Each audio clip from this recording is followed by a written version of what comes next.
Les amis, ne dit-on pas que la vie c'est comme une pièce de théâtre? Nous sommes tous des acteurs, bébé Nika rôle joué. Il y a quelques jours de cela, tout simplement, le manager de l'artiste Ibawan a publié une image. Imagine Clara Dien Fambe. C'est vrai que l'empereur Kankou Moussaka est Empire de Joe. Une maison extraordinaire. Tout simplement, on est tellement fiers de voir ça. Un artiste, un jeune rappeur malien, vraiment, qui a ce parcours immense, arrive à réaliser ce truc-là. Moi, je peux tout simplement dire bravo Ibawan. Alaka, Inafalambo Sokrala, Alaka Kisigore. Même si c'est vrai que l'artiste aurait aimé remettre la clé à sa maman Omundili, mais malheureusement, Alamana Minke Olekin, Ibawan Alaka Kisigore. Au même moment, la communauté sénégalaise est en train de préparer Youssou N'Dour à Bercy pour, encore une fois de plus, le grand bal. C'est ce samedi 18 juin 2022. Voilà, Accord Théâtre Arena de Bercy avec le Maestro Youssou N'Dour. Les amis, installez-vous confortablement. Vous êtes sur People 223, votre émission buzz, votre émission polémique. Bienvenue.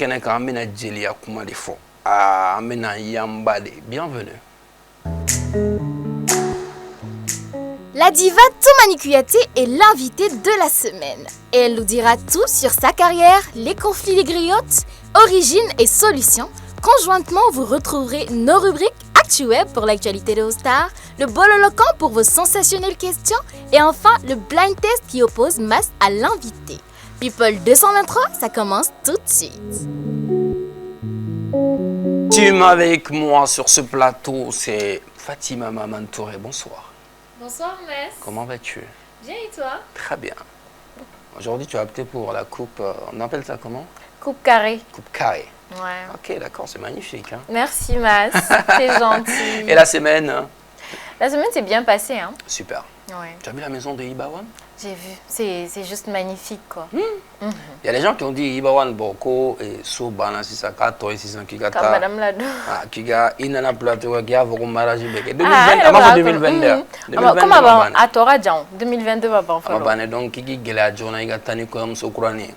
Angata et Clétan Nourou Manambangato Zamedu yote. Ah, amto Zame qui En tout cas, tout simplement, on est fiers, vraiment, on est très content pour Iba. Alaka Kisigore, Alaka Fenchama Bosso Inkofe. Et franchement, c'est la preuve comme quoi que Moronifi ni Koko de Ninka ni Ibaka parcours là, exemple de dos. C'est vrai que Kadamine Kai, Kanabamako, Kamali, Mine, Manaka Mali, Mine, Kajien, Mine, Bibina, Mkore Boloku, Warip Megatara, Medjaya, Megawardo, Borodela. En tout cas, il l'a dit, il l'a fait quoi. Il a dit, il l'a fait. Ça, c'est bien. C'est très bien. Félicitations, l'empereur Kankou Moussa Ibawan. Les amis, vous avez sans doute remarqué que en Abikene, nous de fois que Madame Nelango, Delia de Béambi. Ote Fatima? Delia avait un Hein? Ah, ouais. Adoromantambolo, Gil Doromantambolo, Vile. Ni wa Kouyaté. Ah. Non, elle est bien dans la Kouyaté. Delia B, mais Kouyaté Fenaya là.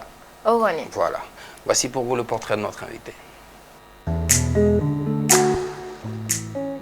Issu d'un père policier et d'une mère ménagère, Moussokoro Kouyaté, dite Toumani Kouyaté, est une femme battante qui dans l'enfance n'a pas connu que de bons jours. Entre son sachet d'eau de 10 francs, dont elle se servait comme sac à dos en allant à l'école et ses camarades qui s'en moquaient, forcée par le manque de moyens, à 13 ans, elle prendra son indépendance en vendant eau, maïs grillé, savon et nourriture dans les rues et décida d'arrêter l'école pour se consacrer complètement à aider sa mère qui n'avait rien d'autre à offrir à part son amour maternel. Toumani débutera sa carrière de griotte en 2003 grâce à son oncle Bouba Sako et sa femme et sortira entre 2004 et aujourd'hui son album Surundunama suivi de nombreux singles. Fatima, à présent, nous allons accueillir notre invité sur le plateau de People 223, ma bismillah, Toumani Kouyaté. Et non, Adano. Hein? Yeah.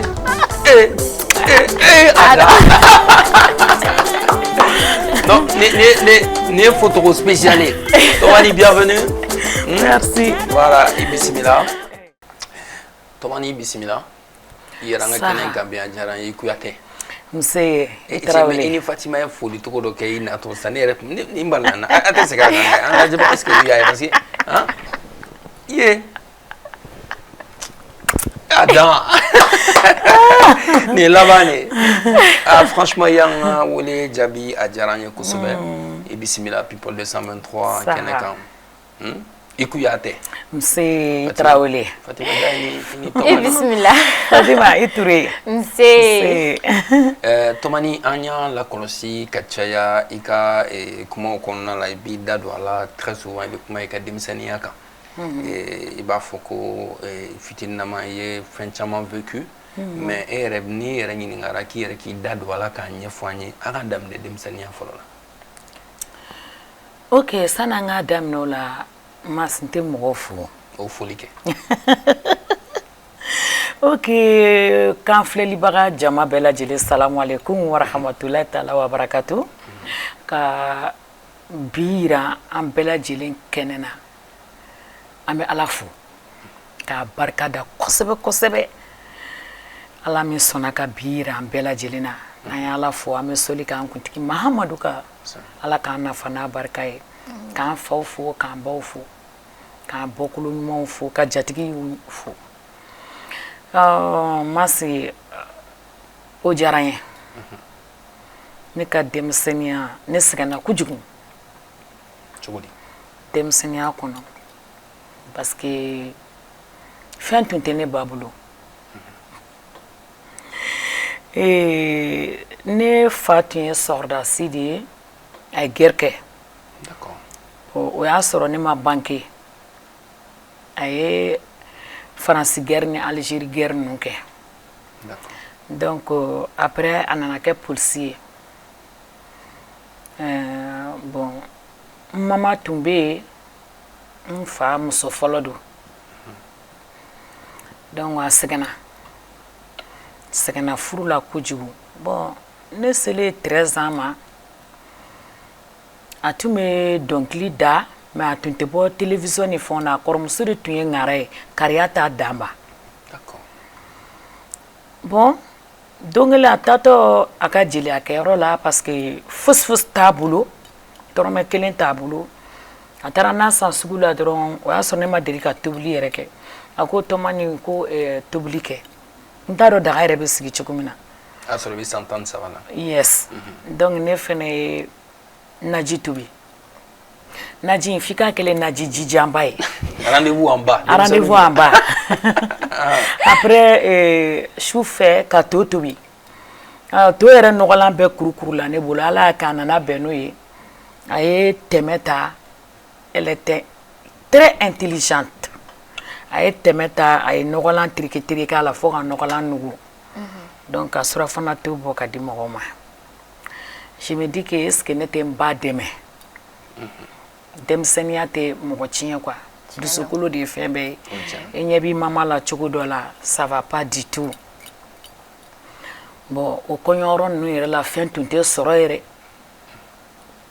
fɛn tɛ sɔrɔ fɛn tɛ sɔrɔ a wagati kun ka gɛlɛn ne mama sɛgɛnna kojugu vraiment ni n ko b'a fɔ voilà mɔgɔ tɛ don i ka famille fɛn bɛɛ kɔnɔ ne san 13 ne wulila fɔlɔ n taara ji fɔlɔ de feere arayida la terrain tun bɛ tɛmɛ terrain bɛ tɛmɛ sira min fɛ o kɔfɛ arayida donc ne tun bɛ ji feere i bɛ ni ɲɔgɔn ji filen da après ka min ka bon ne i b'o da dɔrɔmɛ kelen kelen fila fila mɔgɔw b'a min awɔ so i b'a kɛ so kɔnɔ worobinɛ ji b'a kɛ so kɔnɔ o tuma y'a sɔrɔ an ka nin bana kuntan ninnu si ma na d'accord donc i bɛ ji filen bila la ni maa mais ji filen dabir'a kan dɔrɔmɛ fila fila ni min sɛgɛnnen tɛmɛtɔ don o b'a soli n'o bɛ dɔrɔmɛ la de min a bɛ dɔrɔmɛ di a b'a soli a b'a min k'a dabiri ni min bɛ filala san o bɛ filala min ka dɔrɔmɛ fila bila ka tɛmɛ u yɛrɛ u b'a da dɔn quoi donc n'a banna n bɛ content ni boli bɛ taa n b'o warimisɛn di mama ma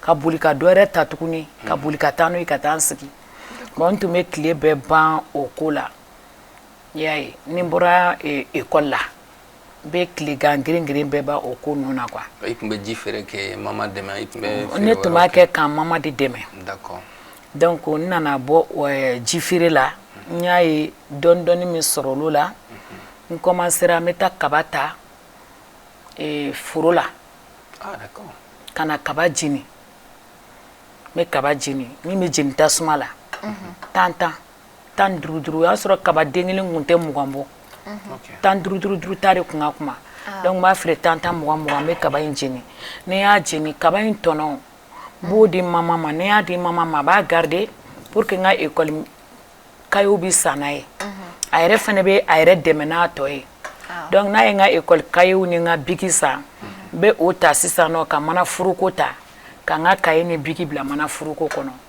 ka taa école la. Mana foroko finman in an bɛ min dɔn. Mana foroko finman in yɛrɛ tɛ mana foroko jalani dɔ de tun don.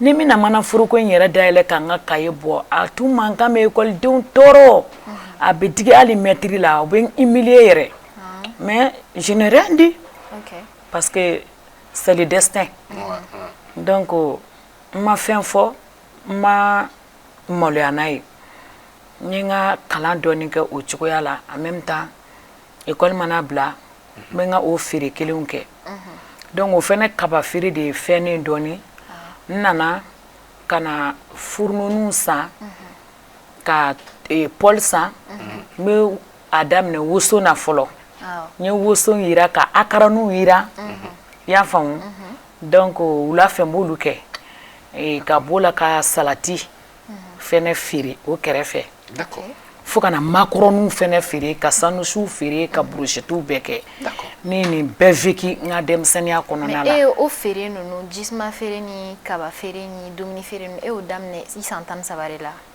ne ye nin bɛɛ kɛ ka na ka to ka na fo ka na se san o san dɔ bɛ fara kan. san o san dɔ bɛ fara kan parce que voilà a wagati y'a sɔrɔ e tun bɛ ka école kɛ e tun b'o ni école kɛ ɲɔgɔn fɛ cogo di. ne tun b'a ni école kɛ et puis ne tun bɛ kɛ première de la classe de fɛnɛ ka fara o kan n'i kɛra deuxième ye ne b'a bɛɛ kɛ kasi la pour que nin kɛra deuxième ye ka ne to kalo wɛrɛ min bɛ da o kan sisan nɔ ne bɛ kɛ première de ye yɔrɔ cɛ ni muso n'aw kɛra fɛn ye ego ye o t'a fɔ ten yan voilà donc o bɛ kɛ premier ye ne bɛ kɛ première ye parce que kalan tun dusukolo bɛ n na kojugu parce que n yɛrɛ ka diɲɛlatigɛ la n mana n ba lajɛ a tun ka di n ye n ka kalan kɛ ka se ka kɛ ministre de ye n fitinin o de tun bɛ n kunkolo kɔnɔ mais ala ma n dakan k'a ye fantan ka kalan tɛ ba laban fantanden ka kalan tɛ laban.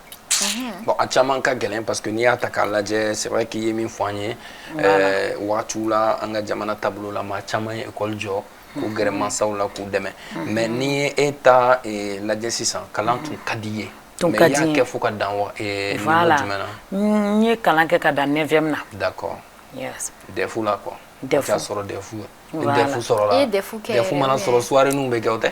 bon n ye DEF kɛ dɔrɔn ala nana kɛ n ma DEF sɔrɔ d'accord n ma DEF sɔrɔ cɛ bɔra n nɔfɛ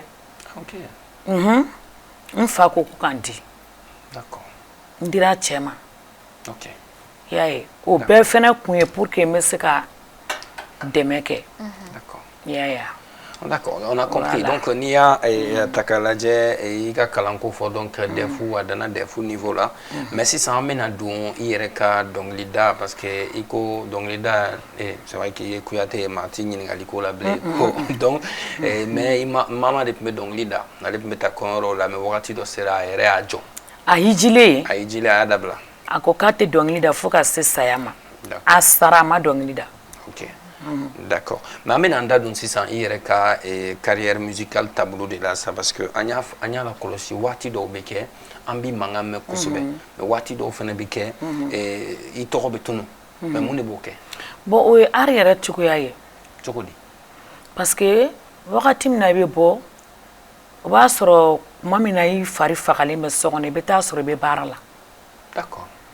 i y'a ye i bɛ taa sɔrɔ i bɛ baara la. baara nasugu jumɛn. i b'a sɔrɔ i bɛ ka dɔnkili recherche kɛ bon en même temps kuma dɔw la an ka sumu bi jɔ fɛn caman bɛ jɔ jamana in kɔnɔna na kow don wagati dɔw la yɔrɔ jamana in ɲagaminen don dɔɔni des fois kow bi caya kɔnɔ an ka fɛnw bi jɔ donc n'o jɔra wagati min na i b'i ka recherche ninw kɛ D'accord. après i bɛ bɔ ni dɔ ye y'a ye mais don dɔ la i b'i ka sumu kɛ k'a sɔrɔ i tɛ ka kilipuw ni fɛnw fɛnɛ baara kɛ i m'a faamu wa voilà. mais wagati minnu na i mankan bɛ da a jateminɛna k'a fɔ k'olu ka ca ni bon dɔnkilida fɛnɛ dan tɛ sumu dɔrɔn ye o ou bien wagati dɔw la i ka inspiration de bɛ ban o de y'a to i tɛ singlew bɔ i tɛ fɛn kuraw bɔ ka lada an ma ou bien jumɛn de don. inspiration tɛ ban koyi des fois artiste yɛrɛ dɔrɔmɛ tɛ k'i kun i bɛ taa sɔrɔ i bɛ ka inspiration kɛ e bɛ ka dɔnkili recherche kɛ i bɛ k'a bɛɛ dilan k'a bila i ka téléphone kɔnɔ k'a bila mais sɔrɔ tɛ labɔli de kɛ ka taa don studio yɛrɛ la ka fɔlikɛlaw bɛɛ ta k'a bɛɛ lajɛlen sara ka studio sara k'a bɔ a bɛ ten de. Donc n'i y'a ta k'a lajɛ e ni ɲɔgɔnna caman o mago bɛ dɛmɛbagaw de la an mago bɛ dɛmɛbagaw de la pour que ka se k'aw ka carrière stabiliser. merci. mais jatigiw bɛ yen nɔ o wagati la jatigiw bɛ min. don dɔ la jatigiw bɛ bila répondeur kan. Cogo di. ka bila répondeur kan yɛrɛ. awɔ don dɔ la olu bɛ bila répondeur kan. awɔ don bɛɛ fɛnɛ man kan. O ye tiɲɛ. voilà mɔgɔ i ka ja don dɔ la i ka surun. mais an bɛ don min na komi bi e yɛrɛ tɔmani i bɛ se ka min fɔ ko i mago bɛ mun de la pour que i ka dɔnkilida i ka carrière ka stabiliser c'est à dire an k'i tɔgɔla kuma mɛn don o don. an kana fama i ma. an kana fama i ma quoi. o la ne mago bɛ dɛmɛbagaw de la o la bolokɔniden kelen tɛ bɛlɛ ta a ma nɔgɔn. bon n'i ye dɛmɛbagaw sɔrɔ i yɛrɛ la minnu bɛ se ka hinɛ n'a ka makari na a bɛ diya n ye kojugu parce que diɲɛlatigɛ la i fa bɛ sa i bɛ balo i ba bɛ sa i bɛ balo mais ne jigi t'i la i ka dunya man di dɛ donc an bɛ jigi mɔgɔ minnu fɛnɛ ɲini minnu bɛ se k'i jigiya ta kosɛbɛ kosɛbɛ k'i dɛmɛ i ka fɛnw na parce que jigiya dɔw fɛnɛ bɛ yen sɔnnibaga dɔw ka ca mais jigiya belebele mɔgɔ dɔw man ca bon an b'o genre ɲini minnu bɛ se ka dɛmɛ don an ma kosɛbɛ kosɛbɛ an ka carrière kɔnɔ parce que an b'an ka carrière min na a ka d'an ni ye kojugu kojugu i y'a ye artiste ya ka gɛlɛn dɛ jeliya ka gɛlɛn c'est pas dɛ facile k'o ka ca. D'accord, donc an bɛna an da don jeliya ko kuma in yɛrɛ la mais ɲan'o cɛ an bɛ taa n'an ka rubrique ye an bɛ émission min kɛnɛ kan nin an ka webzine dɔ de tɔgɔ ye ko people de 123.com internet kan donc article bɛ bila semaine o semaine donc Fatima ale bi munumunu ka article damadɔ ta ka n'o kɔnɔkanw ɲɛfɔ an ye k'an nabɔ ko kalama donc tout de suite avec Fatima Maman Touré. Ah Fadima.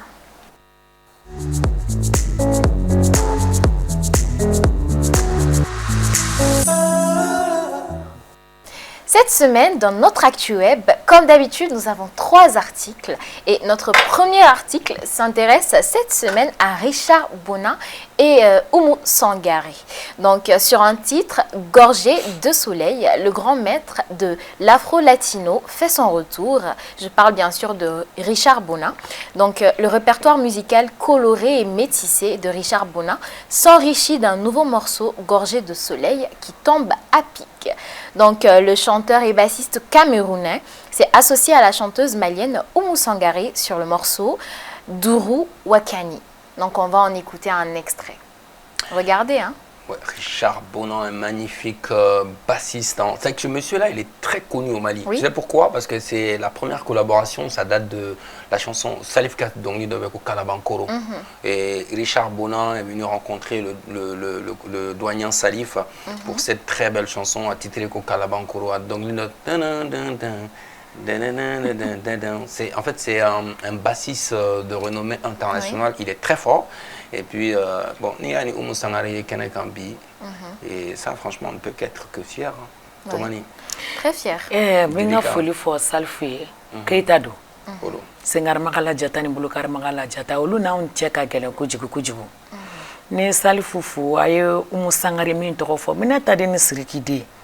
An bɔra ka a den cɛmani kelen pe ka kɔɲɔ kɛ san l'autre jour Sherifu ne tun b'a kɛnɛ bɛɛ kan a si ma fɔ n kɔ kɔɲɔ diyara n na kojugu kojugu Umu ye caman di ma Umu ye caman di yan parce que n y'a deli mobili la n ko Umu mobili min filɛ ne bolo n bɛ fɛ i ka essayer k'a lajɛ k'a falen ngo bi an bɛ yɔrɔ min na ni ɲɔgɔnnaw tɛ nin kɔnɔ tugun a ko Tɔmani fɛn barika b'e la parce que e fɛnɛ filɛ nin min kɔnɔ i bɛ taa sɔrɔ e ɲɔgɔnna dɔw bɛ olu tɛ nin kɔnɔ mais ne Umu Sangare n bɛ mobili di i ma donc a bɛ tigɛrɛ fɔ Sidiki den o yɔrɔ la.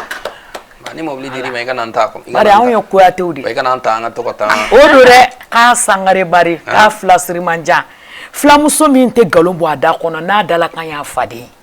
La diva. La diva internationale. Merci beaucoup Oumou Sangare. Donc voilà, une magnifique collaboration de Oumou et Richard Bona. Oui. Et Richard Bona, Abissa Kabarala, ni Oumou Yeren. Donc franchement c'est bien, Fatima.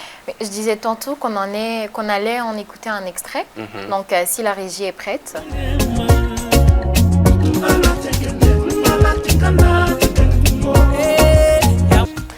Alors, on continue avec le foot, notamment avec Yves Bissouma qui va signer son contrat avec Tottenham. Donc, sous contrat avec Brighton jusqu'en 2023, Yves Bissouma devrait s'engager à Tottenham cet été contre un chèque de 30 millions. Donc, il est la 3e recrue. Hein. Ouais. Donc, c'est une bonne nouvelle pour... Une très très bonne nouvelle pour l'international malien. On est tellement fiers. Ça veut dire qu'avec Ayelin, donc, mes club, on a Béa et Kafwa, Djorotunga Bouin Kosobe. Anga egluka anga samata seko ka boli là-bas on a bay Yves Bissouma Dioro et anga milieu de terrain no abse bolontana Kosobe donc amna ta club mon fene là on peut dire que be diate Angleterre club bele ba dourou fait donc bonne chance à l'international malien Tottenham là donc voilà donc ni Mali c'est une fierté pour nous quoi on a un Malien joueur qui a évolué franchement on ne peut être que fier. Oui, on est fiers, effectivement. Et de passage, on va faire un clin d'œil également à Amadou Aïdara Doudou qui est passé ici à la maison sur le plateau des 1945 de TM1. Voilà, donc nous faisons un Mali Balantin, donc on est fiers. Très très fiers. Hein. Alors, Tomani est un Balantin là. Il veut donner un là. Ah, Balantin, vraiment, on est fiers.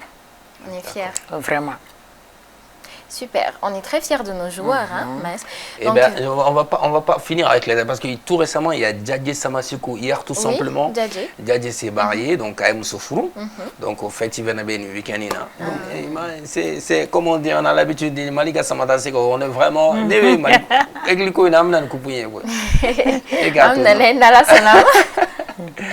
On continue cette fois-ci, on s'en va à RDC Congo et au Rwanda, donc avec Youssoufa qui refuse de chanter à Kigali. Ah bon?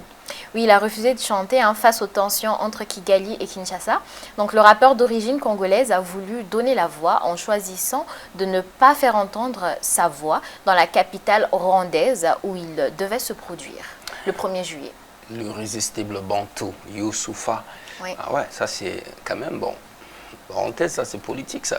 C'est vrai que c'est politique. Hein. Donc il y avait deux écoles par rapport à cette situation politique-là. Hein. Ceux qui étaient plutôt du genre silencieux, qui ne voulaient pas s'opposer, boycotter la chose, et d'autres qui voulaient vraiment boycotter. Donc Youssoufa, il a décidé de prendre parti et plutôt de boycotter en refusant de chanter dans de telles circonstances, quoi. Donc que pensez-vous de sa réaction? Tu penses que c'est justifié ou... Bon, c'est un gars, il faut dire que au-delà de parmi les rappeurs africains, Youssoufa, les rappeurs franco-africains, on va préciser parce qu'il est français. Il faut dire que ce gars-là, il ne fait rien pour rien. Il réfléchit 2 fois avant d'agir. Hein. Quand tu écoutes ses lyrics, ses paroles, on sent vraiment que c'est un gars qui est beaucoup pour l'Afrique, quoi. Il y a pas mal de choses. D'ailleurs, même à Rademba, il est au Côte d'Ivoire, donc à Bi, à Kochamankin, donc Nia et Kafo, à Ito, à des décisions dont aller les débats Kundo. Donc en ce moment, donc en tout cas, à Manini, à Manakefe, on fait. À la Kakou, on a parce que Jamana Flani, nous sommes là, mais on a Farafina Jamana Odo, donc ben, Bankele Maolo, nous sommes quoi. Tiendo Tomani ere bolo une situation sur nani problème d'ovi jamana konnana est-ce que artiste araka artiste fait ara haklina ira population na par rapport à la situation politique? À la situation politique là mais ala de deli ala ka kunya noya amen ala ka kunya noya u bela jeleni nyokon cela amina voilà parce que femindo en est jelu en date de politique kuma la OK ya voilà. D'accord. Afamna, donc c'est là que prend fin quoi, notre article, nos articles. C'est ainsi que je te laisse ce soir avec nos articles de People 223 dans ActuWeb. Merci beaucoup Fatima Maman Touré les amis. Vous pouvez aller faire un tour sur le site qui s'affiche en ce moment en bas de l'écran www.people223.com et sur la page Facebook People 223 et également la chaîne YouTube People 223 officiel. Notre invité de la semaine c'est English teacher, c'est ça non? C'est ça. Auditeur. C'est ça. Anglais quand il me faut trop dire. Yes, hein? Abe faut trop du coup yes. Et ego ko jiwo. English teacher. Oh, good morning.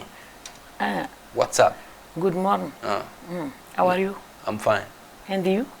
How do you do? I'm just fine. And you? I am okay. You're okay. Welcome. Tomani Kouyaté, notre invité la famille, donc bella dire parce qu'elle est différente d'enfant mais il parce que il est anglais de Itaola. Yes. OK? Yes. D'accord, si ça nous amène à point Mali Jelia Rekan. Ame domina kumumbi. Ni ya takala je ke Tomani reka kuma Jelia tabuluka. E bi se ka mune fo. Il va faire chugodi. Global, a bella Jelia tabula ame domina kumbi. Jelia tabula ame domina kumbi. Bon, ne te me fait qui n'enga nous a servi fait qu'à fois tableau de caille ou bien tableau maïwa. Et boulot. Parce que quoi? Ame dominer comme bijelia tableau yala a caille wa a main. C'est ça jelia tableau. A main. Aha. Togodi. N'ara jildo. Ben te fait on fait là au mandi. Donc c'est ça jelia tableau a main. Ntena se kana nsigia ka galon tike ka kan ka kla ka bo mo ka ta ndoya ntso ko ga mai ne fe mi e chen dora fo sanjilia tabulu 0 Ere bolo mu me ka chen mi me ka chen parce que an banin do nyogona muna ntebe an ambulo di nyogoma muna ambe kelowla muna me ka tongono kuma fo ɲɔgɔn ye muna an bɛ ɲɔgɔn bɔkulo nenu n'a ku la muna an bɛ ka juguya ɲɔgɔn na pourquoi donc san ta taabolo 0 ala tɛ ka k'a kɛcogo la tugun olu de ka taga k'i ka t'i fa danbe kɛ ka jeliya kɛ e bɛ taa ka taga kɛ ɲɔgɔn buruja de ye e mana wulali mɔgɔ ka sumuna sani e ka taga mɔgɔw fasada k'u la nisɔndiya ka bɔ e bɛ taga ka taga burujali de kɛ o kɛnɛ kan est-ce que ça c'est normal? C'est pas normal. O de bɛ ka kɛ jeliya kɔnɔ sisan. O de bɛ ka kɛ jeliya kɔnɔ sisan. Mais e yɛrɛ bolo o bɛɛ jubaju ye bɛnbaliya ninnu ani i bɛ ka fɛn o fɛn fɔ o bɛɛ jubaju ye mun ye a bɔra min? A jubaju ni maniyabaliya kɛ n ka bila karisa ɲɛ dɔrɔn ne de tɔgɔ ka fɔ ka tɛmɛ karisa kan. Ne de ka sɔrɔ kɛ ka tɛmɛ karisa kan a kun y'o dɔrɔn pe de adamaden n'i y'i dabiri baji la min y'i niyɔrɔ ye n'a b'i kɔnɔ fa i b'o de min i b'o bila mɔgɔ wɛrɛ fɛnɛ bɛ na o b'a dabiri a la mais n'e ko don o don e de kelen da ka biri a la maa si da kana biri a la ala dun sigilen tɛ kelen f'a ye bɛɛ lajɛlen de da ka bɛɛ n'i niyɔrɔ da ala n'ala y'i sɔn kana ban sa a ka maa wɛrɛ sɔn a bɛɛ ye kelen bɛɛ n'i niyɔrɔ de bɛ Alahu Taala bolo a ye mɔgɔ da a y'i n'i ka destin de da bɛɛ n'i dakan dannen don i dakan bɛ dan de ka sɔrɔ ka na n'i ye donc pourquoi pour ka ɲɛngoya pour ka juguya pour ka ɲɔgɔn buruja ne yɛrɛ kɔni ye Kuyate de ye vraiment n'u bɛnna a ka di ne ye wa a ka di ne de la mais u ka bɛnbaliya a man di ne ye parce que a kɛlen bɛ ka ne yɛrɛ gêner bi kojugu. Mais ne yɛrɛ dɛsɛlen don. I ka kuma kɔnɔna la i ko ko jeliw aw bɛ wele kɔɲɔyɔrɔw la sumungɛyɔrɔw la ko ɲana aw ka taa jatigiw fasa da k'aw bɛ to ko caman bɛ to kɛ kɔrɔmatigɛli yɔrɔ ye. Voilà. Mais e yɛrɛ bolo la jatigiw nɔ b'a la wa? Jatigi se t'o la koyi parce que ale sigilen bɛ i b'a dɔn i bɛ jatigi dɔw fasa da kɛ joie fɛ e bɛ ka fɛn min fɔ olu t'o mɛn yɛrɛ olu kɔni tulo b'a la dɔrɔn i bɛ ka dɔnkili da dɔw dɛ mais dɔw b'u fasa lamɛn fo k'a ban mais u ka wuli k'a f'i ye kɛnɛ kan karisa n fasa da ne nin kuma ye o tɛ se k'a kɛ e m'a faamu wa ɔ bɔn i bɛ burujali min na fanu be ka tigɛrɛ ba minnu fɔ sa kɔfɛlaw ni fɛnw na sa ɔ e yɛrɛ fɛnɛ fɛ ke e fasa bɛ ka ja i t'a dɔn fo n'i bɛ k'a lajɛ tuma min na télé la i b'a dɔn ko foyi ma f'i yɛrɛ ma. a bɛ fɔ a yɛrɛ de ma. a y'a bɛɛ fɔ a yɛrɛ ma. mais o yɛrɛ nafa ye mun ye sisan o nafa ye jumɛn ye. nafa fosi t'a la nafa t'a la ne bɛ fɛ o de ka dabila dɔrɔn an ka bɛn ne jatigiw y'an wele an ka taa jatigiw fasa da i m'a faamu wa voilà. mais an bɛ don min na komi bi fɛnɛ kɛlɛ a ye bɛnbaliya ko min fɔ a bɛ ta ka se fo bɔlɔlɔw kan bɛɛ lajɛlen ko ma réseaux sociaux Facebook b'o la TikTok b'o la mais mun de la a bɛ se fo ye e yɛrɛ bolo est ce que a b'o kun bɔ wa n'aw ma bɛn n'a ye ɲɔgɔn ye ka ɲɔgɔn na faamuya est ce que a sera o fɛnɛ la wa. n'an tun bɛnna olu bɛ bɔ wa bɛnbaliya de bɛ k'olu bila o kumaw la o parce que u bɛ fɛ ka fɛn de fɔ aw ɲɛna fɛn min n'aw bɛ k'a kɛ fɛn cɛjugu don mais u tɛ k'u faamu i y'a ye bon mɔgɔw fana tɛ kelen dɔw fana bɛ yen o bɛ nin ka mɔgɔ neni dɔw bɛ yen o bɛ nin ka mɔgɔ neni dɔw bɛ yen o bɛ nin ka mɔgɔ neni olu de dɔrɔn ta hami bɛ ne na donc olu fana k'a essayer u k'a fɔ karisa aw ye bɛn a la o de ka ɲi n'olu dalakan fana sera ka k'o ye k'o bɛ ɲa. o kuma la donc i bɛ fɛ k'a fɔ o ye fanu ye. o ye fanu ye fanu ta ka jugu n'a bɛɛ ye alors que a bɛɛ ye fani kelen. nin ka concert mana sigi sisan fani kelen min taara nin ta la o fani kelen de bɛ t'i sigi palais kɔnɔ k'o artiste lajɛ i y'a faamu nin fɛnɛ ta mana sigi o fani kelen de bɛ t'u sigi k'a bɛɛ lajɛ a bɛɛ ye bamakɔ kelen de ye koyi jamakuluba kelen de don mais o t'a dɔn de. d'accord. voilà olu fani kelenw de bɛ donc olu de fɛnɛ kuma ka k'olu fɛnɛ fɛ olu ka se ka kow nɔgɔya dɔɔni jeliw ka se ka bɛn kɛ parce que artistes mana ala essayer k'u bɛ bɛn kɛ i bɛ taa sɔrɔ fani dɔ b'a fɔ ala ka ne ci karisa n'i sɔnna nin ma kɔni anw bɛ b'i kɔ karisa n'i sɔnna nin ma anw bɛ b'i kɔ wala u bɛ min fɔ dɔ in fɛnɛ e kulu kana don o la ne yɛrɛ min filɛ nin ye site dɔ de la ka sigi ne tɔgɔ la fani dɔw fɛ n t'a tɔgɔ fɔ a ye site sigi ne tɔgɔ la après ne ka numéro 2 de b'a la maintenant a ye ne ka numéro 1 quitté a t'a dɔn ko dɔ in ma quitté a sina tentɔn an ka site in bɔ tɔmani tɔgɔ la dɛ an k'a bila karisa tɔgɔ la o tun ye artiste cɛman dɔ tɔgɔ ye n t'a si tɔgɔ fɔ an k'a bila karisa tɔgɔ la cɛ dɔ bɔra o ko aw fɛnɛ ka nin site ne ma se ka foyi faamu a la aw kun y'a sigi jelimuso dɔ tɔgɔ la n t'o fɛnɛ tɔgɔ fɔ dɛ parce que o yɛrɛ ne teri ye ne bɔra a kalama o de senfɛ k'a kun b'o tɔgɔ la aw kun y'a sigi o tɔgɔ la a y'a b'o la aw nana kɛ tɔmaniya a y'a b'o fɛnɛ na sa a nana kɛ karisa ye o tuma nin ye mun site sugu ye donc vraiment ne bɛ n retire ne bɛ bɔ. donc n'i y'a faamuya i kan bɛ groupe ninnu de ma groupe whatsapp ninnu. whatsapp groupe fani minnu b'a sigi aw ye dɛ olu de bɛ nin k'aw la. d'accord donc a bɛɛ tɛ fani kelen ye wa. a bɛɛ ye kelen. a bɛɛ tɛ kelen donc ne y'a wele karisa vraiment c'est pas grave ne ye n ka numéro dɔ in bɔ a kan. ne y'o bɔ a kan mais n y'a yira la o ye min fɔ n y'a mɛn ka sɔrɔ k'a bɔ a kan ka sɔrɔ k'ale yɛrɛ bloqué siɲɛ kelen kuma tɛ caya. donc i ka kuma la n'i y'a ta k'a lajɛ i b'a a bɛ i n'a fɔ faniw de bɛ ka to nin ko bɛɛ bɛ a tɛ ka ban wa. a tɛ ka ban. faniw de bɛ ka to. yes. d'accord. mais artiste yɛrɛ filɛ nin ye jeli filɛ nin ye est ce que artiste de kan ka tugu faniw kɔ wa faniw de kan ka tugu artiste kɔ. bon n'i ye artiste bɛ to a ka faniw kɔ. parce que a bɛ fɛ toujours ale ka lancer tigɛrɛ ka fa kun ne jama bɛ ka giri i kan a ka di bɛɛ ye dɛ o de b'a kɛ o de kama u yɛrɛ dɛsɛlen bɛ k'a fɔ faniw ye a y'a kɛ tan a y'a kɛ tan an ka ɲɔgɔn faamu donc bɛɛ n'a ka gɛlɛn dɛ wa kɛlɛ o kɛlɛ ka di ne ye o ka kɛ kɛlɛ ye aw ka ɲɔgɔn faamuya kɛlɛ min kɔrɔ ka sɔrɔ mɔgɔ dama don la mais kɛlɛ yɛrɛ mana bɔ ka se réseaux sociaux ma dɔrɔn kɛlɛ juguyara.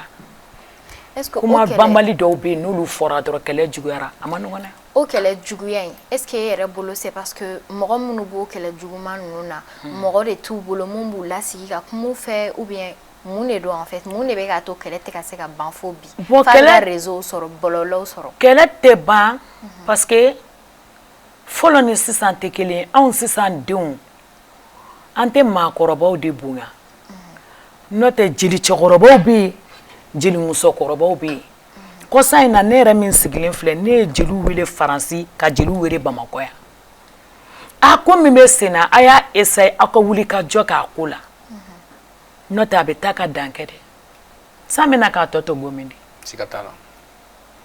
n'a kɛra tan minnu bɛ na anw fana kɔfɛ a tɛ ɲa jaliya bɛ tunu dɛ nka i wuli a k'aw jɔ ɔ a bɛɛ kɔni ye na minɛ k'u y'a mɛn u y'a mɛn u y'a mɛn mais pour le moment fɔlɔ wuli ka jɔ ma kɛ fɔlɔ dɛ.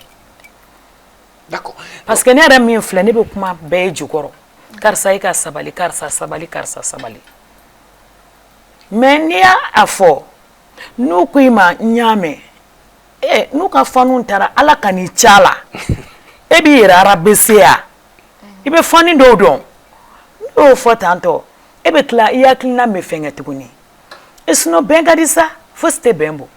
mais est-ce que parce que an ɲɛ b'a la cogoya min na cɛ n'o artiste ni jelimusow caman bi kɛlɛ la réseau sanfɛ mais est-ce que fan dɔ fɛ o de tɛ k'a to u ka fɛnw bɛ ka san mɔgɔw bɛ k'u suit kosɛbɛ est-ce que o de tɛ ka dɔ fara u ka popularité kan. mɔgɔ bɛnzin de ka d'u ye o de bɛ ka caman ba fara a kan o de ka d'u ye o. d'accord mais ne bɛ fɛ ka min faamu sisan nɔ est-ce que. mais danbe ma fisa ya. o ka fisa. tiɲɛ n'o danbe ka fisa n'a ye nka est-ce que kɛlɛ gɛrɛgɛrɛ de don kɛlɛ yɛrɛ est-ce que o don wa est-ce que u tɛ k'a bɛɛ kɛ buzz dɔrɔn kama. ayi dɛ Fadima. est-ce que mɔgɔ ɲɛkɔrɔ ko tɛ. i yɛrɛ fɛnɛ sa.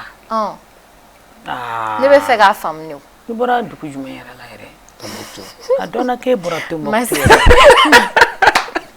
kuma bɛ ka f'e ka f'e. an kana na lase Tombouctou kaw ma ne bɛ ka ɲɛɲini k'a faamu de. a y'i bɔ yɔrɔ de ɲininkali kɛ donc a bɛ fɛ k'a faamuya de a bɛ fɛ k'a faamuya de n'a y'a sɔrɔ kɛlɛ ninnu c'est vrai que réalité wɛrɛw b'a kɔfɛ wa. kɛlɛ yɛrɛ yɛrɛ de bɛ yen koyi. d'accord ok. ça je te dis hein. donc Bezi fan si tɛ. kɛlɛ yɛrɛ yɛrɛ de bɛ yen. d'accord. voilà. d'accord. Bezi ye dɔrɔn n'u ka concert ninnu wulila. voilà bon c'est normal concert mana wuli i bɛ Bezi kɛ pour que jama ka to i da la. voilà mais sinon kɛlɛ bɛ yen. Tɔmani e ye Kuyate ye. jeliw ka kuma u b'a fɔ ko Kuyate ko ye jeliw ka jeli ye i ko i ka. jeli kɔnkɔn pire. i yɛrɛ k'a fɔ. jeli anw ye Kuyate jeli kɔnkɔn pire de ye mande kuma ɲuman fɔla ani mande balaba fɔla anw y'o de ye. d'accord. voilà mais e ma ye ko Kuyate ye ko babi jeli k'i ban bilasirali jan kuntagala jan ma k'a ni manamana mɔgɔ kana bɛn sira la anw d'o ye anw de bɔra bala fa sɛgɛ la. ok. awɔ i Kuyate. Musa Masamba ka Baturumuri cɛ 3 den de y'anw ye sinamusomadenw tɛ Kuyate bɛɛ bɛ fa la i bɛ ba la.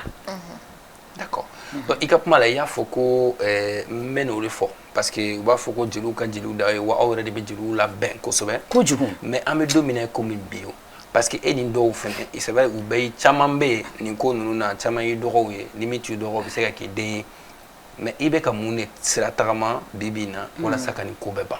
o kelen ni kɔni k'a daminɛ ne ka âge de la ka jigin kɛlɛ bɛ yen sinon minnu b'anw sanfɛ olu sɛgɛnna mais ne ye tɔn 3 de sigi Bamakɔ a bɛɛ ye jali ne kɛlɛban man di ne ye ne t'a kɛ wa diɲɛ don o don n bɛ kuma la jukɔrɔ ka sabalili kɛ. ka sabali kɛ wa initiative dɔ fɛnɛ bɛ n bolo mais n y'o de fɔ n ka kuma la nka mais a fɔn tɛ na a se tɛ n ye mais ni mɔgɔ sera k'an dɛmɛ a ko la ala bɛ se k'a yɛrɛ sin bolo. ko n'i ka bana jira ko n'i ka bana feere a bɛ sa o initiative parce que a ka di ne ye ka taa don jali bɛɛ lajɛlen kan karisa ne bɛ fɛ an ka labɛn ɲɛnajɛ kɛ an ka taa jaliya yɛrɛ yɛrɛ kɛ dusukun na da la foli tɛ dusukun na an k'a yira an bɛnna kelen kan yala si tɛ bɔ si ka so sa bɛɛ de b'i ka daga sigi n'an y'o kɛ ne bɛ ne sen fila kɔni ye n ta ye ka don bɛɛ kan mɔgɔ si se ka ne bali ko ne tɛ don mɔgɔ kan awɔ o tɛ yen na dɛ parce que ne ye kuwati de jali bɛɛ dama ka kan n bolo voilà jali bɛɛ dama ka kan ne bolo donc ne bɛ se ka don bɛɛ kan mais ɲɛnajɛ in n b'a sigi cogo di fo dɔ de k'a fɔ a Tomani ne ye nin chaise hakɛ d'aw ma n ye nin base hakɛ d'aw ma n ye nin bafulu t'aw ye n jɔ n'aw ka fɔlikɛlaw ka sara ye denbayatigiw don i y'a faamu dɔ fana bɛ se k'a fɔ a suguba Jɔkaramɛ o ala kɛlen bɛ ka barika don Jɔkaramɛ ni marakaw la dɛ n'o se ye bazɛn min ye k'o da an ma an k'o don uniforme na dɔw kana na a turu da gɛlɛya kun ko fini sɔngɔ tɛ yen nin si de kana k'a ko la bɛn ka na d'accord mais yala i bolo hakilina ka ɲi dɛmɛbagaw mana na an k'a kɛ dɛmɛbagaw nana i mana kɛnɛ sigi i bolo bɛɛ bɛ na wa ne ne taara sani n ka kɛnɛ sigi o b'a sɔrɔ n donna i kan de o b'a sɔrɔ n donna i kan de ka taa bɛn kuma de fɔ fɔlɔ n'i ye bɛn kuma fɔ ni i mana i m'i ka fadenya dafa i m'i ka yɛrɛwoloya dafa mais n'i nana i y'i ka yɛrɛwoloya n'i ka fadenya dafa nka Tomani sisan o événement ba in na e yɛrɛ bɛ fɛ ka jelimuso jumɛn ni jelimuso jumɛn de wele ka s'a a bɛɛ jelimuso jumɛn ni jelimuso jumɛn e bɛna mun kuma don ne da ko n ye Kuyate de ye ko bɛɛ i bɛ se ka dɔw tɔgɔ fɔ an ye quand même n'i tɛ se ka bɛɛ tɔgɔ fɔ i bɛ se ka kelen-kelen tɔgɔ fɔ ayi ne ko bɛɛ pour que minnu bɛ na i dɛmɛ a ko la pour que olu ka se k'a dɔn a nin jelimuso bɛ na wele k'a daminɛ jeli cɛkɔrɔbaw ni jeli musokɔrɔbaw la fo ka na jigin ne ka génération ni ne dɔgɔninw na hali n denw maa minnu tɛ ɲɔgɔn kan fɔ olu kɔni b'i wele o tɛ a bɛɛ d'accord jelikuntigi o kɔni a bɛ daminɛ jelikuntigi de la k'o de fɔ n k'a bɛɛ d'accord faamuyali sɔrɔla ko la ala ka a nɔgɔya ala ka ŋaniya ka ɲi donc ala ka nɔgɔya ala ka a ko réaliseli se d'i ma amina ya rabi d'accord i Kuyate o y'i ka baara ye mais an bɛ don min na komi bi an y'a ta k'a lajɛ jeliya a dannen no Mali dɔrɔn n'an ko a dannen no Mali kuma n'a kɔrɔ bɛ ɲɔgɔn na parce que dɔnkili wɛrɛw bɛ yen ni Mali jeliw taara extérieur la i bɛ taa sɔrɔ diaspora de kɛlen don ka événement organiser u b'u wele ka na Faransi ou bien Afrique dugu wɛrɛw la mais scène internationale ka fɔ festival ba ninnu kan jeliya dɛsɛlen don ka taa yen mun de bɛ k'o kɛ o yɔrɔ fɔli kɔni o kuma diyara ne ye kosɛbɛ kosɛbɛ parce que n'i y'o ko ta k'o lajɛ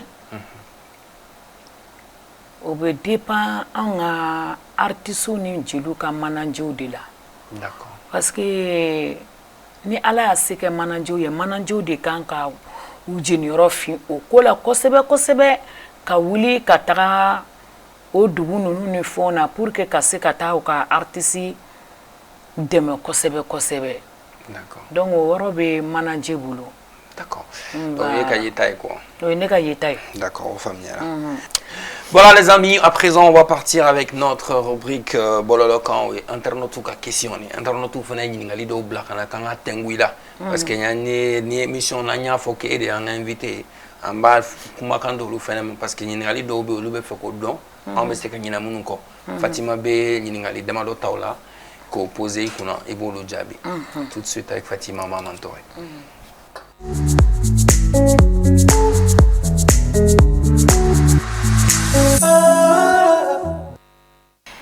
Alors, bienvenue dans notre Bololokan. Internet est question de bla bololo sans fait qu'on poser un invité qu'on a noyé Tomani. Tomani, un internet ou question hyper les noirs. Ne prenez de kojugo. Bachita. Toujours. En attendant. Donc, internet follow notre Jakarija Dumbiaï. A koko ki nga ko ebe sega anye fotogodi ko e de yewoye ibe jellobe ibe jello kofe ibe jello ga ombru koro kini jello be ɲɔgɔn fɛ peut-être tuma caman ba ye n'i bɛ karisa nɔfɛ ou bien i bɛ karisa nɔfɛ k'i b'o ɲɛfɔ cogo di est-ce que c'est parce que i sirannen de don i kelen tɛ ka se ka taa ɲɛfɛ i ka inspiration bannen don ou bien sirankɛ de don ou bien jumɛn de don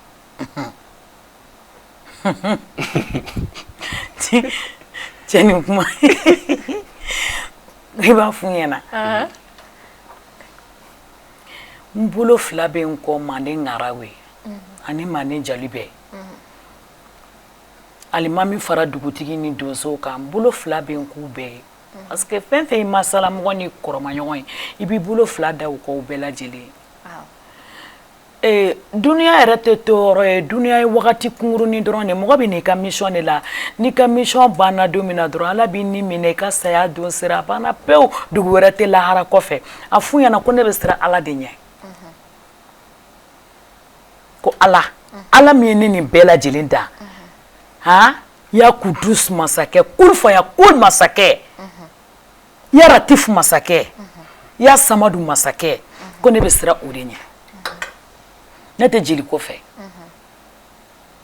ayi mais a ye yɔrɔnin dɔ fɔ ne bɛ dɔnkili fɛn fɛn da ne ka dɔnkili bɛɛ bɛ bɔ n kunkolo de kɔnɔ mais n ye morceau fila kɛ o morceau fila Alahu Taala y'o bɔ Safi Jabate hakili de la ka di yan ne ka morceau fɛn fɛn bɛ duniya kɔnɔ a bɛɛ ye ne yɛrɛ ka morceau de ye parce que ne ba tun bɛ dɔnkili di yan maninka jeli de don mais n ye morceau fila kɛ o morceau n ka jarabini Safi y'o di yan n taara ka taga n ka maninka dɔnkili dɔ da o maninka dɔnkili in Safi taalen studio la n ko jelikɛ cɛ saba de ye n ye maninka dɔnkili dɔ da i tɛmɛtɔ dizaine fɛ i b'a lajɛ komi hakiliw bɛ taa ni ɲɔgɔn ye mɔgɔ kelen hakili kelen mɔgɔ fila hakili fila a taara ka taa lajɛ a ko tɔmani n y'a lajɛ mais a tun ka di ne ye i ka na an ka changer ka kɛ nin yɔrɔnin ye ka nin yɔrɔ don a kɔnɔ a kɛra ten o de kɛra nin poids ka girin ma a sigilen bɛ morceau dɔ de sanfɛ hali n'a ye n ja sini n b'ale morceau in n bɛ ale fɛnɛ datuguni ka fara nin fɛnɛ kan rythme bɛ kɛ u bɛ se ka dɔɔni bɔ rythme changer dɔɔni mais a morceau bɛ a bɛ se ka d'a kan donc kuma la surunya na ɲininkali in ka se ka surunya mais ka to k'an dogo jeliw kɔfɛ ayi ka kɛ kuwate ye k'an dogo jeliw kɔfɛ ayi ala yɛrɛ ma ne jeli dan o kama yɛrɛ e ɲɛ tɛ nin kɛcogo la ala ma ne dan o kama a ma ne ma fɛ sisan ko bɛn ka di ne ya mais ani n bɛ n dogo jeliw kɔfɛ ou bien k'a fɔ ko jitoya ni siran de don o tɛ dɛ bari ala in kɛ kuyate a ka di n ye n ka bɛn de n'o tɛ n kunneni bɛ n yɛrɛ bara kojugu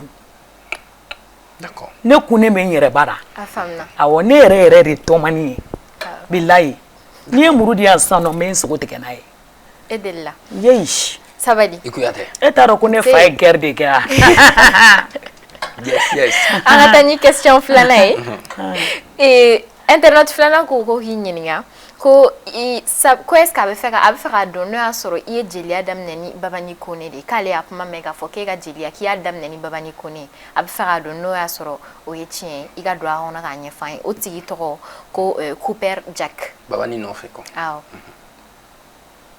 parce que wagati la an y'a ye i ni ale fɛnɛ tun bɛ taama ɲɔgɔn fɛ kɛ est ce que a yɔrɔ an tɛ tɛmɛ ne tun bɛ fɛ an ka tɛmɛ a yɔrɔ kan kow ka ca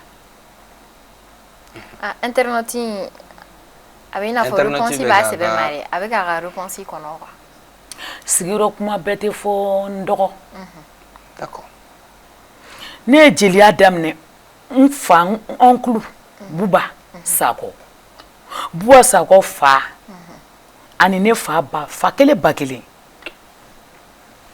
ne ye n ka jeliya daminɛ Buba Sakɔ de fɔlɔ kɔfɛ ka ne kɛ guitare dɔnkilidala ye guitare kɔrɔ dɔnkilidala ye grâce à Buba Sakɔ a n'a muso jesira kɔnɔ o bɛ tiɲɛ so ne bɛ nkalon so ala ka lahara sɔn sumaya u ni fure bɛɛ ye n y'a daminɛ o fɔlɔ de kɔfɛ a y'a faamu a ye kuma min fɔ sisan an ma nkalon fɔ mais n bɛ fɛ an ka tɛmɛ d'accord basi t'a la o faamuyara voilà donc n'i ka kuma faamuyara ka ɲɛ i ye dɔnkilida daminɛ i tɔntɔn de bolo n'o ye Buba Sakɔ ye a faamuna donc o ye internet ka jaabi ye an bɛ taga ni question sabanan ye o ye Umu Togola ka question ye ale ko k'i ɲininka ko relation jumɛn de b'i ni Babani cɛ nin wagati nin na k'i ka don o fɛnɛ kɔnɔ k'a ɲɛfɔ an ɲɛna An bɛ don min na i komi bi. Relation wa? Awɔ. I ni baba ni ɲɔgɔn cɛla bɛ cogo di bi? Ne ko an ma bɔ kumani dɔ la sisan. Awɔ. Mais nin question ninnu tɛ kelen ye o. Fɔlɔ tun ko i ka carrière daminɛna ni baba ni ye. I y'o jaabi di, i ka carrière daminɛna ni mɔgɔ min ye, i y'o fɔ ye. Sisan nɔ nin bɛ k'i ɲininka de ko i ni baba ni ɲɔgɔn cɛla bɛ cogoya min na bi bi in na k'i b'o de ɲɛfɔ an ɲɛna. An tɛ tɛmɛ. An ka tɛmɛ o fɛnɛ kan. I t'o ɲɛfɔ an ɲɛna dakuru ɲɛ kelen dɔrɔn. Ayi, an ka tɛmɛ. Mais Tomani, i ka kuma kɔnɔna la i ko ko i ye Kuyate de ye. Je le dis. Ko bɛn de ka di i ye. Yes. Ko ka taa ka ɲɛ o de ye i ka taabolo ye i ka laɲini. Yes. An bɛ don min na komi bi i tɛ fɛ k'i da don a la mun de kama. C'est la famille. Ɔ mun na e bɛ fɛ an ka tɛmɛ. Awɔ, o ye famille ka ko ye, ne bɛ fɛ an ka tɛmɛ. D'accord. Ok, faamuyara. Basi t'a la, donc ce sera tout pour les questions des internautes aujourd'hui. Mas Bololo kan banna. Bololo kan banna, merci beaucoup à nos chers internautes pour les questions. Donc Tomani an y'a faamuya. O tɛmɛnen kɔfɛ i ka kuma kɔnɔna la i ye jelimuso dɔ tɔgɔ fɔ i ko ale y'i dɛmɛ kosɛbɛ. O ye Safi Jabate ye. Mɔgɔw y'a ye k'a fɔ i ni Safi ka surun kosɛbɛ. An bɛ don min na komi bi. Aw cɛ ye mun ye? Bon, ne ni Safi ka jɛ tɛ bi jɛ ye. Ne ni Safi ye ɲɔgɔn dɔn montante. Génération montante. An ɲɔgɔn dɔn montante de la. An tɛ se k'o kuma fana fɔ n'an ma baba ni ko fɔ la. Ayi, Tuma de y'a présenté, Tuma Jabate. Mais a ɲɛmɔgɔ tun ye jɔn ye? Jɔn y'a créé? Hakɛ to dɔɔni. Ok, hakɛ t'i la. Ne ni Safi ye ɲɔgɔn dɔn montante de la. Donc bɛɛ n'i kungilenna de don. A kɛra an fɛ kojugu. A ye n k'a ka Kuyate personnel ye. Ne yɛrɛ fɛnɛ ni kɛra a fɛ kojugu. I b'a dɔn fɛn dɔ de bɛ ne na. Ni ne ni ye mɔgɔninfin kanu. F'a ka bɔ i la. N'a ma bɔ i la, ne t'i bila. Mais ni yɛrɛ de ye ko mɔgɔ hali ni diɲɛ kumana ne t'i bila. Mais ni y'a ye yɛrɛ de ye fɛn dɔ ta ka ni sɛgɛrɛ.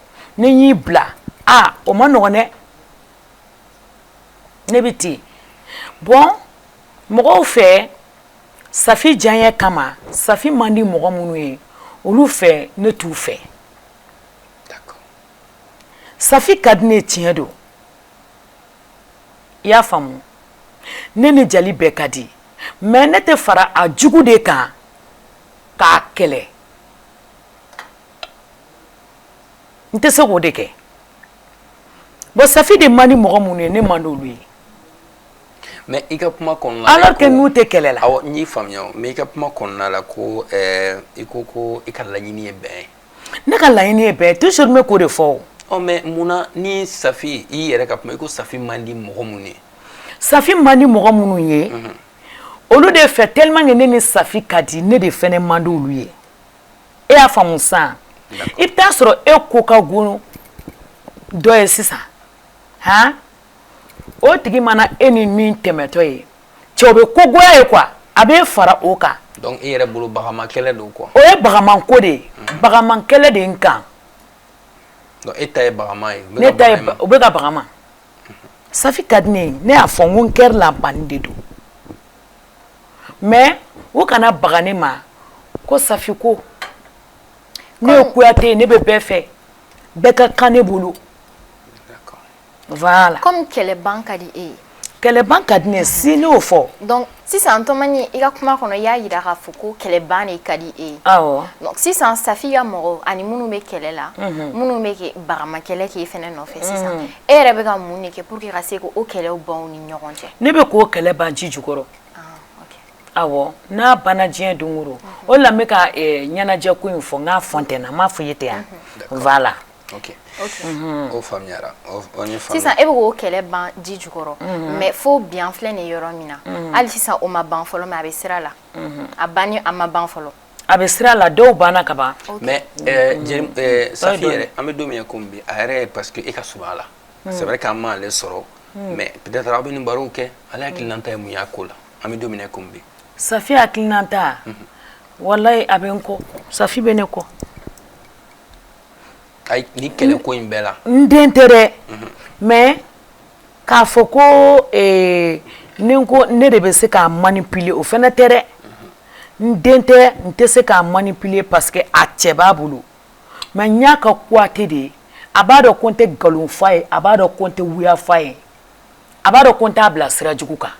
D'accord, donc Tomani an ye faamuyali sɔrɔ I ka ko la I ka kumaw kɔnɔna la I ye kuma caman fɔ mais n'a fɔra nin togo la tan an bɛ nin togoya min na Mali jeliya don n'a nataw la yala a ko a bɛ sɔn ka tunu wa? Ne a ko ma jɔ ka fɛrɛ k'a ko la a bɛ sɔn ka tunu ne ɲɛ b'o natɔ la mais n'a ko sera ka jɔ ka dan nin yɔrɔ la tan minnu bɛ wuli anw fɛnɛ kɔfɛ olu bɛ ɲuman kɛ dɛ kami b'a ɲɛmɔgɔ tɔn de filɛ dɛ Siga t'a la. Siga foyi t'a la. sinon jeli musokɔrɔbaw ka tile la ninnu ma kɛ hari n'u kɛlɛ a ma fɔ ko kɛlɛ kun tɛ hari n'u kɛlɛla awa kɛlɛ bɛ ban o yɔrɔ bɛɛ a bɛ dan yen tɔnkɔnɔ ko t'a la foyi o de kama hari sini n'u sigira u bɛ yɛlɛ u bɛ kɔrɔlen kow fɔ u bɛ kɔrɔlen baroniw kɛ parce que tɔnkɔnɔ kun t'a la mais ne tɔnkɔnɔ kɛra ko la a ma nɔgɔ de. D'accord. Ah. D'autres questions Fatima en rapport? Oui, Tomani a bɛ f'i ma ko jelimuso véridique ne bɛ fɛ k'a faamu o tɔgɔ in bɔra min? Ok o tɔgɔ in nana o bɔra jeliw yɛrɛ da parce que u b'a dɔn n ye tiɲɛtigi de ye ne tiɲɛ bɛ ɲɛkisɛ kɔnɔ sisan n b'a bɔgɔti en même temps teleso dɔ fɛnɛ delila k'an invité olu ye n wele ko jelimuso véridique jeliw b'a fɔ jelimuso tiɲɛtigi mais véridique a tubabukanama o fɔra o teleso de la. Ok. Donc hali ni dɔw bɛ na n ka commentaire kɛ olu b'a fɔ ko véridique jelimuso. D'accord. Voilà. Okay. D'accord, donc tiens fɛn min ye a mana kɛ yɔrɔ o yɔrɔ I kɔni b'i ta fɔ. C'est ça. Kuyatɛ mais I yɛrɛ an bɛ don min na comme bi I bɛ ka fɛn jumɛnw labɛn I bɛ ka baara kɛ fɛn jumɛnw kan I ka projet w. Bon projet ayiwa an bɛ baara la bon a ka di n ye ka tournage dɔw kɛ. Clipw ni voyage kunkurunin dɔw bon o voyage kunkurunin o bɛ n ka manager bolo o b'o baara kan.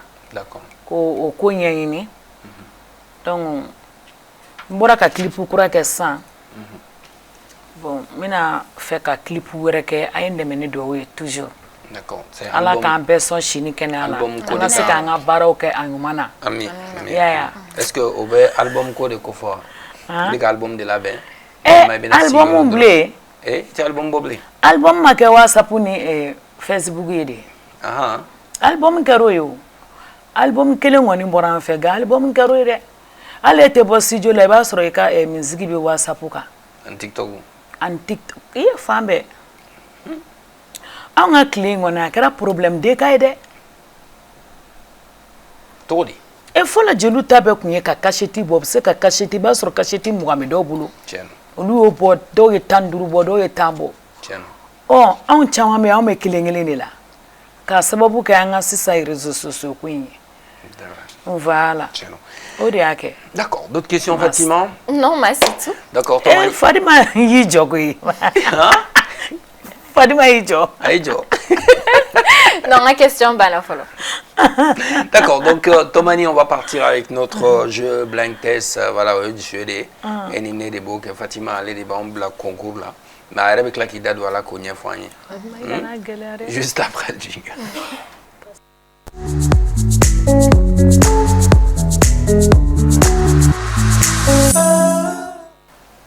Sisan tour sera un blind test de ma noye joué. Donc ne ga commande min bolo.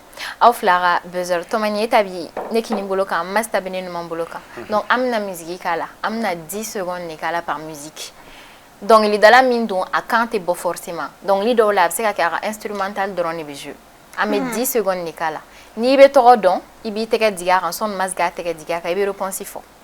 Ni y'a sɔrɔ o don point bɛ d'i ma ni m'a sɔrɔ an b'a di mas ma mas fɛnɛ b'a ta fɔ ni mas fɛnɛ m'a sɔrɔ n'aw fila si m'a sɔrɔ ne bɛ sɔrɔ ka jaabi d'aw ma k'a fɔ aw ye mɔgɔ min non i b'a sɔrɔ sa donc sisan aw pɛrɛ la maa bɛ dɔnkili dɔn ka tɛmɛ ne yɛrɛ pɛrɛ la ni régie pɛrɛ la an ka taa fɛ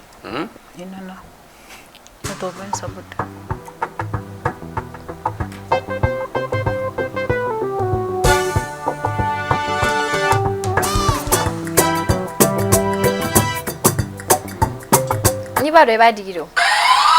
N tɛ ne terimuso ya. A tɔgɔ. Safi. Oula.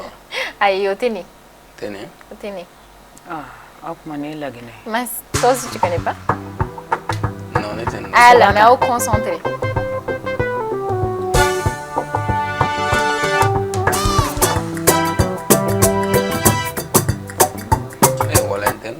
Sonatata. Mas alors t'as que de na bébé. Ni bébé mais. Courant de voter là. Abena bakama be. Abena. Les Sonatata mon ñoo def yi moi dem suñu gaay. C'est un truc. Ah, Kouyaté. Voilà, flanc blanc. Yoro te boire la reine. Non, pas de problème, ça fait 1 point pour Tomani et 0 point pour Mas. On va continuer. Alors, Mas m'a me fait.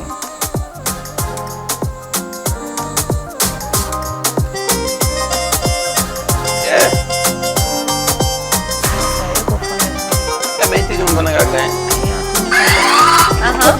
On est ma vie, il faut Comment ça va? Busy one. C'est la bonne réponse. Oh,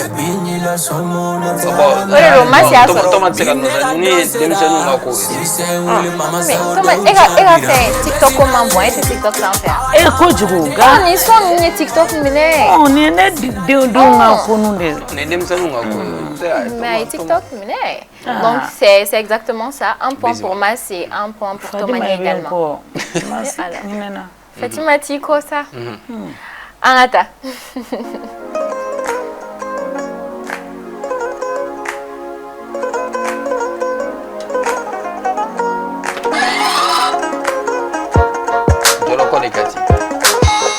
C'est ça. Tout le monde a CV. Ay, mais elle gagne mieux.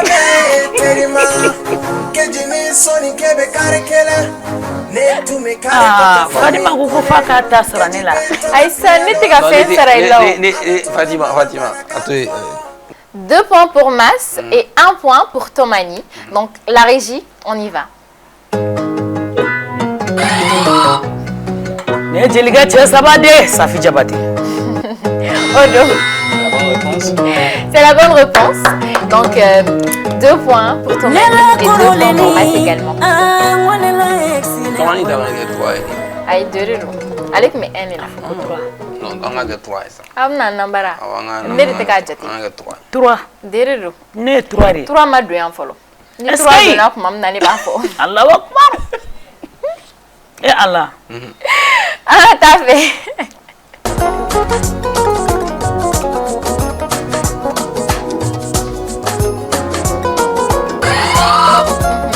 Safi. N'était Safi. Est-ce qu'elle n'est pas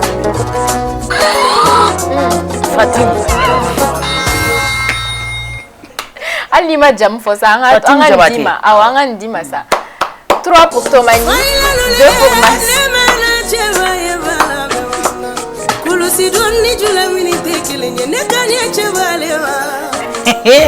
Fatima mi fabi. Il n'était pas une masse de roues. Mas il est Mas. Mas il n'a rien chéri. On continue.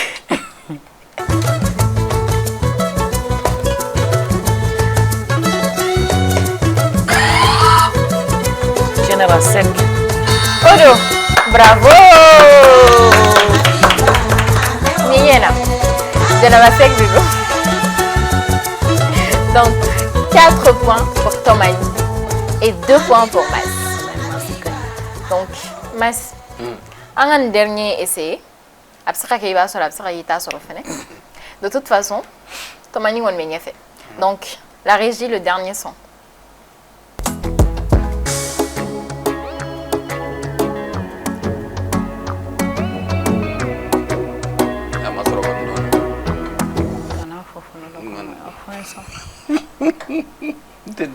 Segaga. Ah, segaga.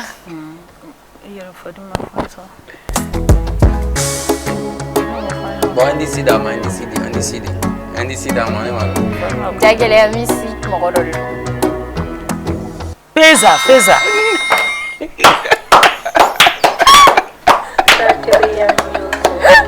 Tomani assez. Oh, fois, Mas à 2 fois. Olo. C'est fini, merci beaucoup. Voilà. Agnella, merci beaucoup, c'est fini. Merci beaucoup. Tomani Initieni Baraji. Nana Kangole Jabi Adjaran Kosobe. Émission qu'on a fait les chamans sur le hier kaouli kajo chaman kan. Ambe ala deli ala kasega bela jili noye. Amina ya rabbi. Et commune amano. Amano. Mais ni kapuma kono la ya jirana ka foko jamana yere mako bodi la. Ni jamana demseno mako la wajiri yere mako be ben. Vraiment, ala ka jamana suma. Amina. Ala ka jisuma kala. Fama ni fantan ala ka bebe kan kelen ma. Amina. Ya rabbi ala. Ika kuma kan laban jumɛn plateau yere kan. Ok, ne ka kuma kan laban ne be aw yɛrɛ fo Mas. Merci. Fadima. K'aw fo ka pap fo kosɛbɛ kosɛbɛ kosɛbɛ. Peuple 223 directeur ou directrice n ka foli bɛ bɛɛ lajɛlen ye.